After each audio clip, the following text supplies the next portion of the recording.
L-2017 se tkun immarkata mill-elezzjonijiet Ewropej. Bejn it-23 u s-26 ta' Mejju li ġej, ċittadini minn madwar l-Unjoni Ewropea, fosthom ma' terz ta' miljun f'Malta, se jmorru jivvotaw biex jeleġġu l-Europarlamentari għal 5 snin li ġejjin. Is-sessjoni inawgurali tal-Parlament il-ġdid imbagħad issir f'Lulju u twitti triq għat-tibdil li għandu jsir fil-Kummissjoni Ewropea aktar tard din is-sena.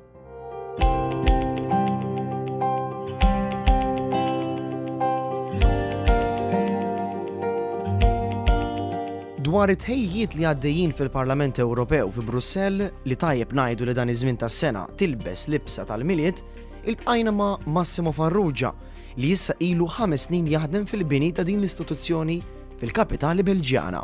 Jien naħdem fil-qasam tal-affarijiet barranin mill-perspettiva tal-Parlament Ewropew.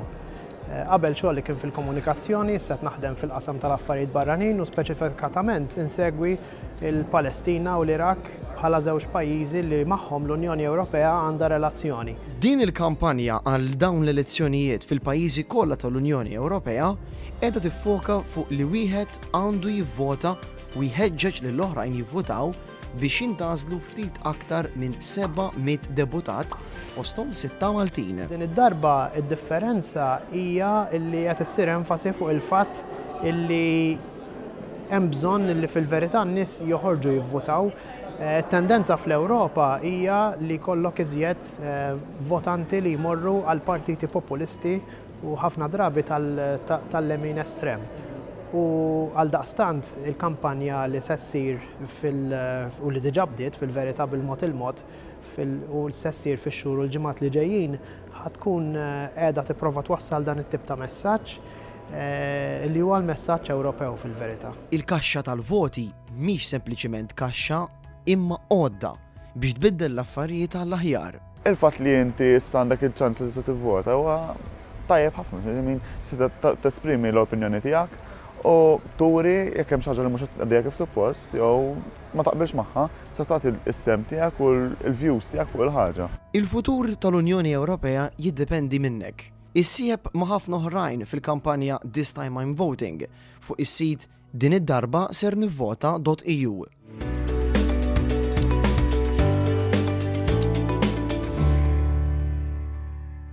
U qabel l-elezzjonijiet, il-Parlament Ewropew se jkompli bid-diskussjoni dwar il-ġejjieni tal-istess Unjoni. Ġejjieni li se jkun mingħajr sieħeb importanti, ir-Renju Unit, li se jħalli l-Unjoni fid-29 ta' Marzu li ġej. Iltqajna ma' Glenn Mikallef, uffiċjal fil-Ministeru għall-Affarijiet Ewropew, li kien involut fin-negozjati għall-Brexit biex jispjegalna f'liema stadju wasal il-proċess biex ir-Renju Unit iħalli l-Unjoni. Qed ninnegozjaw is-separazzjoni bejn iż-żewġ naħat. U dawk in-negozjati spiċċaw permezz ta' dokument.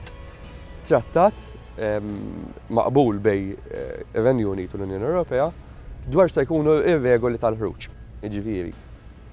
Rajna x'se jiġri minn dawk in-nies kollha tal-Unjoni li qegħdin fir-Renju Unit u dawk tar-Renju Unit li qegħdin fl-Unjoni, rajna l-obbligi finanzjarji tar-Renju Unit li ħajmaterjalizzaw anke wara li jitilqu imma li kommettew li ħajħallsu bħala stat membru u rajna x'ħajġri minn dawk għax aħna ma rridux li jekk hemm xi obbligi finanzjarji jispiċċaw jitħallsu mill-pajjiżi l-oħra tal-Unjoni.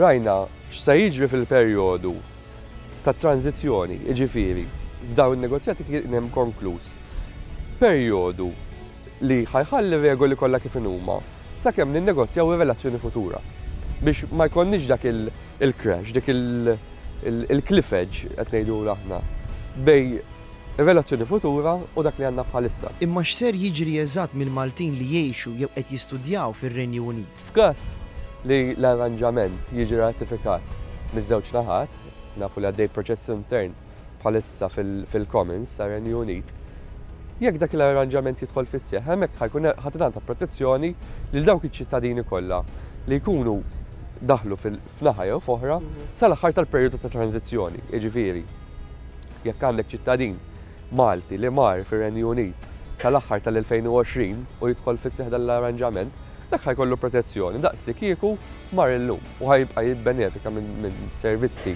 ta' edukazzjoni, ta' sigurtà soċjali, saħħa, bl-istess mod kif jagħmel illum. Dan l-arranġament se jkun approvat jew le vot ferm mistenni li ser jittieħed fil-House of Commons fit-tieni ġimgħa ta' Jannar, aktar minn xahar tard minn meta kellu jittieħed.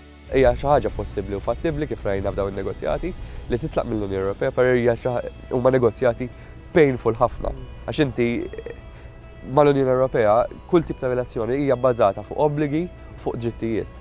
U jrid kollok bilanċ bejn it-tnejn, ma tistax tagħżel x'ħajkunu d-drittijiet u terħi l-obbligi tgħid ma rridx l-obbligi biss. Cherry picking hija kelma li ddominat ħafna dawn in-negozjati. Kienu negozjati painful però fl-aħħar mill-aħħar. Issa rridu naraw jekk hux ħamorru għal tluq ordnat u smooth skont dak l-arranġament jew hux ħajkollna dak il-cliff edge li millu malada naqgħu fuq relazzjonijiet ma' pajjiżi terzi li m'għandna l-ebda relazzjoni magħhom. Jekk bħal ħafna Britanniċi għadek tittama li Brexit ma jseħħx, ir-realtà hi pjuttost differenti. Ir-Renju Unit ser joħroġ mill-Unjoni Ewropea 3 xhur oħra. Din hi l-liġi, irrelevanti minn jekk hemm ftehim jew le mal-Unjoni Ewropea.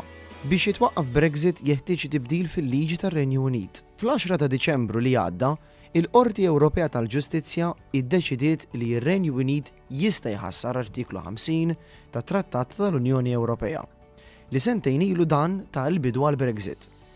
Mingħajr il-permess ta' 27 pajjiż membru ieħor u jibqa' membru tal-Unjoni bl-istess kundizzjonijiet li hu membru bħalissa, dejjem jekk dan isir bi proċess demokratiku.